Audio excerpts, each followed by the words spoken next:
আসসালামু আলাইকুম ভিউয়ার্স, আশা করি সবাই ভালো আছেন। ফিরোজ হোসেন টেকের পক্ষ থেকে আপনাদের সবাইকে স্বাগতম। আজকে কথা বলবো আরজে কেবল 45 এর মাধ্যমে আপনি রাউটার ছাড়াই কম্পিউটার বা ল্যাপটপে ইন্টারনেট অ্যাক্সেস করবেন। সো আপনি একটা রাউটার কিনতে গেলে 2000 বা 1500 টাকা ইনভেস্ট করতে হয়।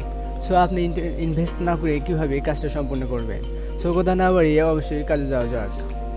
ইন্টারনেট অ্যাক্সেসে হিডেন আইকনের উপর রাইট বাটন ক্লিক করবেন। ক্লিক করার পর ওপেন নেটওয়ার্ক সেটিংয়ে ক্লিক করবেন।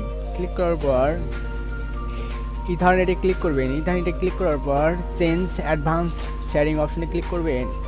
ক্লিক করার পর নেটওয়ার্ক শেয়ারিং সেন্টারে ক্লিক করবেন। ক্লিক করার পর set up a new connection or নেটওয়ার্কে ক্লিক করবেন। ক্লিক করার পর কানেক্ট টু দ্য ইন্টারনেট, তারপরে নেক্সট বাটনে ক্লিক করবেন। আপনি যে জায়গা থেকে ওয়াইফাই নিচ্ছেন সেই জায়গায় একটা অ্যাড্রেস চলে আসবে, সেই জায়গাতে আপনি ক্লিক করবেন। এর উপর right button left button click করবেন। ক্লিক করার পর আপনি যে জায়গা থেকে ওয়াইফাই নিচ্ছেন সেই জায়গায় আপনি যে ইউজার নেম বা পাসওয়ার্ড দিচ্ছেন সেই পাসওয়ার্ড বা ইউজার নেম দিয়ে আপনাকে কী করতে হবে, কানেক্ট করতে হবে।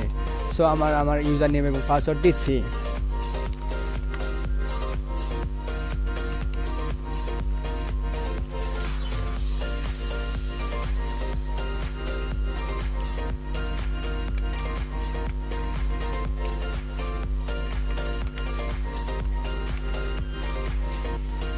দেন কানেক্ট, ওয়েটিং করতে হবে। ওয়েট করেন।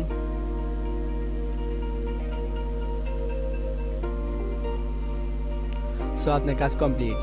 ব্রাউজার দ্য নেট নাও, এখানে একটু চেক করার জন্য ক্লিক করলাম। অবশ্যই আপনার কাজ হয়েছে কি না, ইন্টারনেট অ্যাক্সেস হয়েছে কি না। ওকে, আমার ইন্টারনেট অ্যাক্সেস হয়েছে। সো ভিডিওটা যদি ভালো লাগে অবশ্যই লাইক করবেন, শেয়ার করবেন, কমেন্ট করবেন। নতুন ভিডিও আপডেট পেতে অবশ্যই সাবস্ক্রাইব এবং বেল আইকনে ক্লিক করবেন। Thank you watching for my video.